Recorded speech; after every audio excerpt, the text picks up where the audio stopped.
while we're sitting around with nothing to do, we know better than that. But while we're sitting around waiting on the garden to come on up and get going and be ready to time to take some looks at and start picking, I've got other projects that I need to take care of as well.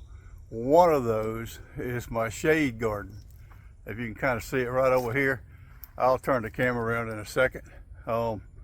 But getting that under control again, I haven't touched it this fall at all, or this winter, but everything just does great. It's coming up, looking good. I just need to tidy it up, pull up some weeds that's come up, and edge the bed again to get a little more definition, and move a couple things around. But after doing that, we'll take a quick tour of this shade garden and show you what it looks like for 2025. Okay, as we take a look at this shade garden and give you a little better close-up of what we've got going on. This shade garden is about 30 feet long from where I'm standing down to that end there where you see the beds at that maple tree at the end, and across from here to the back side of it is about 15 feet past that oak tree. So as we look at this, here are the plants in the front. This grass looking stuff is bluebells, and they're dying back. They've already bloomed. But here way in the back there is a beauty bush, a beautyberry. I've transplanted that from the wild. These are some azaleas, and I've got some white impatiens planted throughout here. This is a big hosta variety called Big Daddy, and here's another one as well on the left. The one in the middle there is a Ben Vernuzzi variety of hosta. And then I've got the Solomon Seal, and they do really well in this shade garden. And right behind it is a small fall fern, autumn fern that's just getting started, and it does real well. Down in the front along the edge out here, I've got an assortment of calla lilies planted, and they are beginning to come up and get going. And this hosta is another huge one. It's my largest one I have. It's called Earth Angel. And right behind that, I have a pink trumpet flower.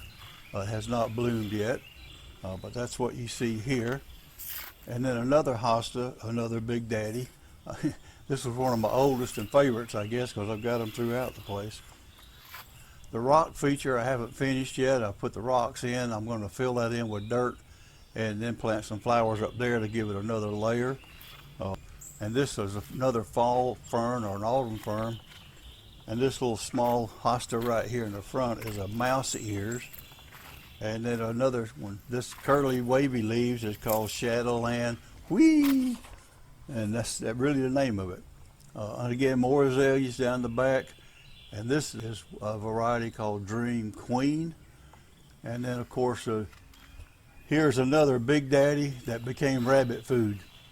He came in and ate all the leaves off of it. And then another fall fern is coming up here. It's going to finish this thing out.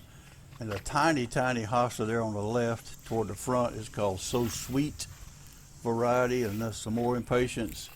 And then finally another Big Daddy hosta to finish it all off in this bed. Now this thing has got a lot of work in progress. I've got all the leaves as my mulch from last fall. I had to move some out of the way as I was doing some planting and re-edging and cutting the edge in today. But it different layers and different colors. We're going to add some more colors into this as we go along. But for now, we're going to kind of leave things like they are. We've got it up to a stopping point for this year. I think this garden will be good. We might add some more summer type colorful flowers out here. I may set a few pots around. And as I get that rock feature finished, I will put some more flowers up into that area. But I've got plenty of greenery, as you just saw. It's been a project for a little while, but started it a few years ago, actually. And we've come a long way with it. We're still working on it, and it's one of these things, like most flower beds, they're never finished. You add to it, take away from it, and move things around all the time. So Well, that's kind of where we are, and I hope you enjoyed this little tour. You leave me a comment, let me know. I've got several flower beds around the yard I'm working on, and probably we'll do one here coming up not too long from now. Show you my lily garden for this year. I've done one on it earlier when I revamped it last year, and but now I'm looking over there now. It's in full bloom. Just a couple more little small ones to bloom, and we'll see what happens in the next few weeks. But hopefully you enjoy this, and I hope you keep it up with Pa's Journal. And otherwise, we'll see you in the next one. And I'm gonna go sit down under the tree out here this time in this yard swing. There it is. And go sit over there and enjoy this shade out here with this shade garden. See you later.